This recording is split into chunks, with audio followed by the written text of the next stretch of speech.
2024 లేదా 25లో డిగ్రీ లేదా బీటెక్ చదివారా? సాఫ్ట్‌వేర్ జాబ్ కోసం ఎదురు చూస్తున్నారా? అయితే కోడ్ జ్ఞాన్ 100 డేస్ కోర్సులో చేరండి. జాబ్ సాధించండి. నమస్తే విజయపెద్దన గారు. నమస్తే ఉషా. మాస్టర్బేషన్ ఈ మధ్య కాలంలో మనం ఎక్కువగా వింటున్న పదం ఇది. 14 నుంచి మనం చూసుకుంటే 12 ఇయర్స్ పిల్లలు కూడా అప్పుడప్పుడు తల్లులు చెప్తూ ఉంటుంటారు, మాకు భయమేస్తుంది, పానిక్ వస్తుందని చెప్తూ ఉంటుంటారు. హెల్త్ పరంగా చూసుకుంటే ఎటువంటి కాన్సిక్వెన్సెస్ వస్తాయో ఫ్యూచర్లో, అండ్ దీన్ని ఏ విధంగా చూడాలి, అసలు మేము ఏ రోజు కూడాను అంటే ఇటువంటి వాతావరణాన్ని కానీ దీనికి సంబంధించింది కానీ మేము చూపించలేదు, బట్ పిల్లలు ఎందుకు ఇటువైపు వెళ్ళిపోతున్నారు, దీనివల్ల వచ్చే కాన్సిక్వెన్సెస్ ఏంటి అని అడుగుతున్నారు. ఒకవేళ దీనికి అడిక్ట్ అయి ఉన్న వాళ్ళు ఉంటే ఎలా బయటికి తీసుకురావచ్చు? ఇది తల్లులకి అంటే చాలా సెన్సిటివ్ టాపిక్ లాగా ఉంటుంది. ప్లస్ ఇంకా మన దగ్గర అంటే ఓపెన్గా పిల్లలతో వీటి గురించి మాట్లాడేంత అంటే అవేర్నెస్ కానీ రాలేదు ఇంకా చెప్పాలంటే. బట్ యాక్చువల్గా ఒక్కొక్కసారి మగపిల్లల్ని చూస్తే బాధేస్తుంది అనమాట. ఏంటంటే ఒక ఆడపిల్ల అంటే మెచ్యూర్ అయినప్పుడు కానీ ఏదన్నా కానీ అమ్మాయిని ప్రిపేర్ చేస్తారు. అంటే పీరియడ్స్ అప్పుడు ఎలాంటి జాగ్రత్తలు తీసుకోవాలి ఏంటి అనేది. బట్ అబ్బాయిలకి కూడా అదే ప్యూబర్టీ వచ్చినప్పుడు మాస్టర్బేషన్ చేసుకుంటారు. అది అంటే ఎలా ఎడ్యుకేట్ చేయాలి ఆ టైంలో హార్మోనల్ చేంజెస్ని. ఇప్పుడు వాళ్ళకి ఆడపిల్లలాగా మధ్యలో గొంతు అటు ఇటు కాకుండా ఉంటుంది ఆ ట్రాన్సిషన్ ఫేజ్లో. సో వాళ్ళు చాలా మాట్లాడాలంటే చాలా సిగ్గుపడిపోతూ ఉంటారు ఆ గొంతు మారుతున్నప్పుడు. సో అసలు ఇవన్నీ కామను. సో ఈ మాస్టర్బేషన్ చేసుకోవాలనిపిస్తుంది. దీని గురించి ఎడ్యుకేషన్ కానీ ఏది మగపిల్లలకు అసలు అవేర్నెస్ క్రియేట్ చేయటం అనేది మన సిస్టంలో లేదు, విచ్ ఈస్ వెరీ పిటియబుల్ యాక్చువల్గా. అట్లీస్ట్ అమ్మలు మాట్లాడలేకపోయినా కనీసం నాన్నలన్నా మగపిల్లలతో మాట్లాడగలగాలి. సో మగపిల్లలు ఏం చేస్తారు, వాళ్ళల్లో వాళ్ళు డిస్కస్ చేసుకుంటారు. ఎరా నీకు ఎలా అనిపిస్తుందా, నీకు ఎలా అనిపిస్తుందా, నేను అలా చేస్తున్నాను.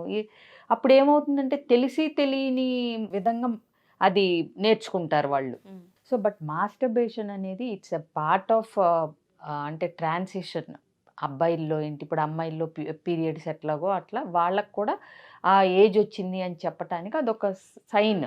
కాబట్టి ఏంటంటే ఇన్నిసార్లు చేస్తే ఇదా, అన్నిసార్లు ఇలాంటి డౌట్లన్నీ వస్తూ ఉంటాయి. బట్ ఇప్పుడు ఏంటంటే పిల్లలకి ఇప్పుడు మనం కాషియస్గా ఎక్కడ ఉండాలి అంటే పిల్లల్లో ఇప్పుడు చేతిలో ఫోన్ కదా, అది ప్రాబ్లము. సో ఏ వీడియోలు పడితే పాన్ వీడియోలు కాడి నుంచి అన్నీ చూడొచ్చు. చూసినప్పుడు వాళ్ళు ఎగ్జైట్ అయిపోయి నంబర్ ఆఫ్ టైమ్స్ని అంటే ఎడిక్ట్, నేను మాట్లాడాలంటే అదే పనిలో ఉన్నారు. అది ఆ ఎడిక్షన్కి రాకుండా ఉంటే గనక మిగతాది మనం అసలు అంటే వరి అవ్వాల్సిన పని లేదు. తల్లులు కూడా దాని గురించి తెలిసి తెలియని పరిజ్ఞానాన్ని మగపిల్లలకు పంచాల్సిన అవసరం లేదు. ఏదన్నా ఉంటే ఫాదర్తో నీట్ అంటే మదర్ చెప్పకూడదని నేను అంటలేదు, ప్రాపర్గా కమ్యూనికేట్ చేయగలిగితే మదర్ అయినా ఫాదర్ అయినా ఒకటే, ఎవరైనా చెప్పొచ్చు. First of all we should అంటే సెక్షువల్ ఎడ్యుకేషన్ అనేది పిల్లలకి ఇవ్వగలగాలి అసలు. అది లేకే ఈ తెలిసి తెలియని ప్రొసీజర్లు ఇష్టం వచ్చినట్టు ఎవరికి తోచిన విధంగా వాళ్ళు తెలుసుకుంటూ ఉంటారు. అలా కాకుండా చక్కగా అసలు ఒక సిస్టమ్ కానీ స్కూల్లోనే కానీ లేదా ఇంట్లో పేరెంట్స్ కానీ పిల్లలకి ఆ ఏజ్ వచ్చినప్పుడు ఇట్లా అనిపించటం సహజం. అంటే అదేదో తప్పు చేస్తున్నామనే భావన పిల్లల్లో కలగనివ్వాల్సిన పని లేదు. ఇది సహజం, ఇది న్యాచురల్. బట్ ఎంతవరకు దాన్ని ఎలా లిమిట్స్లో ఉంచుకోవాలి.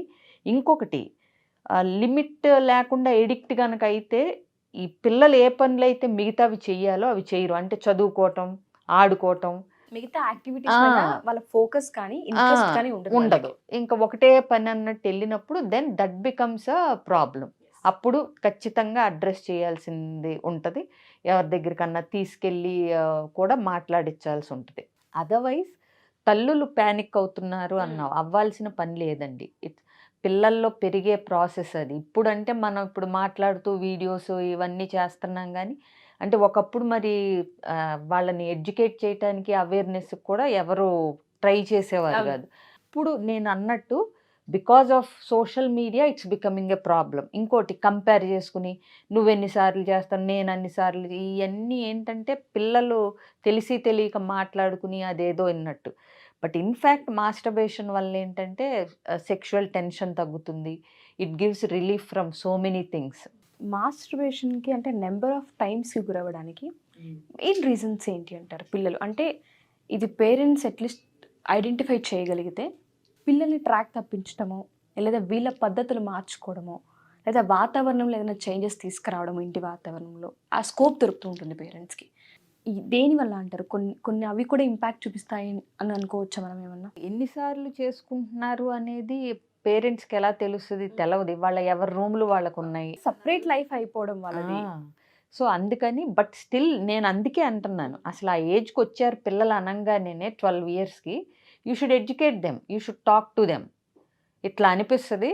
అది ఎంతవరకు లిమిటెడ్గా ఉండాలి, అది నువ్వు చేసే తప్పు కాదు, బట్ దాని మీద ఎంత ఫోకస్ ఉండాలి అనేది పిల్లలకి it's a part of your body and your emotions. అంటే నీ జనరల్ ప్రాసెస్లో ఒక పార్ట్ తప్పితే అదే పనిలో వెళ్ళాల్సిన అవసరం లేదనేది కూర్చోబెట్టి పిల్లల్ని ఎడ్యుకేట్ చేయాలి. ఇంకొకటి, వీళ్ళకి ఏదన్నా డౌట్స్ ఉంటే కూడా ఎక్కడో బయటనో పిల్లలతోనో డిస్కషన్ కాకుండా ఇంట్లో పేరెంట్స్తో లేకపోతే ఫాదర్తో మదర్తో డిస్కస్ చేసేంత చనువు, ఆ విషయం మీద క్లారిటీ పిల్లలకి పేరెంట్స్ ఇవ్వగలగాలి. అండి ఇది ఒక పెద్ద భూతో లేదంటే ఇది అసలు బయటికి తెలియకూడదు. ఎప్పుడైతే మనం దాన్ని కప్పిపుచ్చుతూ ఉంటామో పిల్లలకి ఎట్లాగో ఇండివిజువల్ లైఫ్ అయిపోయింది. ఓ 10 years వచ్చాయంటే వాళ్ళకు సపరేట్ రూము, సపరేట్ బెడ్, వాళ్ళకు సపరేట్ ఫోను, వాళ్ళకి అన్ని లాక్లు ఉంటుంటాయి. దేనిపైన పేరెంట్స్కి రైట్స్ ఉన్నప్పటికీ కూడా చూసే ఛాన్స్ ఉండదు. ప్లస్ ఇంకోటి విషయం, masturbation is not only meant for boys, girls and boys. అంతే.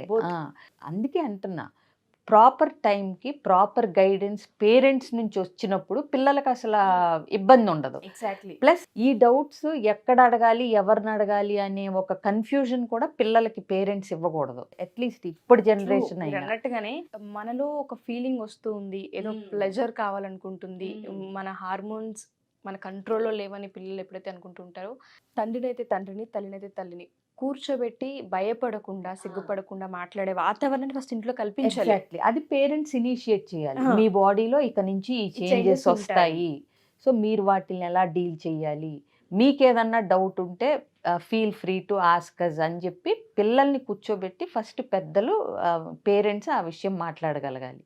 Then everything goes fine. Plus అన్నిసార్లు అదేమి నంబర్ ఏమి ఉండదు. కాకపోతే ఎవరి పని వాళ్ళు డేలో మిగతా పనులు సక్రమంగా అవుతున్నాయా లేదా అన్న దాన్ని బట్టి డిపెండ్ అవుతుంది. అంటే ఒకటి చదువు మానేసి మొత్తం అదే పనిలో ఉంటే ఇట్ బికమ్స్ ఎ ప్రాబ్లం. ఫ్రెండ్స్తో కలవకుండా, ఆటలకు వెళ్లకుండా ఇక అదే పనిలో ఉంటే దట్ బికమ్స్ ఎ ప్రాబ్లం. ఇవే సంకేతాలు తెలుస్తూ ఉంటాయి పేరెంట్స్కి. వాళ్ళు ఐడెంటిఫై చేయడానికి రూమ్ లోంచి బయటికి రాకపోవడం, ఎప్పుడు ఫోన్తోనే ఉండటం, బాత్రూమ్కి వెళ్ళేటప్పుడు మొబైల్ని క్యారీ చేయడం. ఎగ్జాక్ట్లీ. ఇప్పుడు ఆల్రెడీ మన వీడియో చూస్తే కనుక అసలు వాళ్ళు అబ్జర్వ్ చేసినా చేయకపోయినా ఆ ఏజ్లో పిల్లలు ఉంటే కనుక మాట్లాడండి.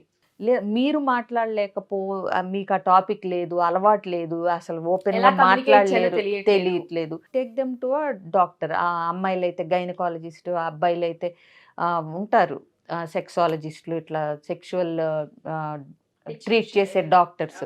సో వాళ్ళ దగ్గరికి తీసుకెళ్ళినా లేదా ఎనీ మేల్ డాక్టర్ దగ్గరికి తీసుకెళ్ళినా వాళ్ళు చెప్పగలుగుతారు. అసలు ఫస్ట్ ఆఫ్ ఆల్ ఫాదర్ చెప్పగలిగిన చాలు పెద్ద ఇంపాక్ట్. అవును, ఎగ్జాక్ట్లీ. సో ఫస్ట్ పిల్లలు ఏంటంటే కన్ఫ్యూజన్ స్టేట్లో ఉంటారు స్టార్టింగ్లో. సో అది క్లారిటీ ఇవ్వగలిగితే బెటరు. సో అదేమవుతుందంటే పిల్లలు మాట్లాడుకుని అది ఏదేదో చేసేసుకునే బదులు ఇంట్లో పెద్దలే గైడ్ చేస్తే then that will be a natural part of the life. ఆ న్యాచురల్ ఏదైతే ఉంటుందో దాన్ని తీసుకురాగలిగితే కుటుంబాల్లో ఫస్ట్ ఆఫ్ ఆల్ బయట ఏవైతే మనం వింటూ ఉన్నామో చూస్తున్నామో అవి దక్కే అవకాశం ఉంటూ ఉంటుంది. అండ్ పర్సనల్గా వాళ్ళకి సంబంధించి ఏదైతే ఉంటుందో ఆ బాడీని కూడా వాళ్ళు హర్ట్ చేసుకోకుండా ఉండే అవకాశం కూడా ఉంటుంది. Thank you so much Vijaya ma'am, thanks a lot. Suman టీవీలో మీ పర్సనల్ అండ్ బిజినెస్ ప్రమోషన్స్ కోసం కింది నెంబర్కి కాంటాక్ట్ చేయండి.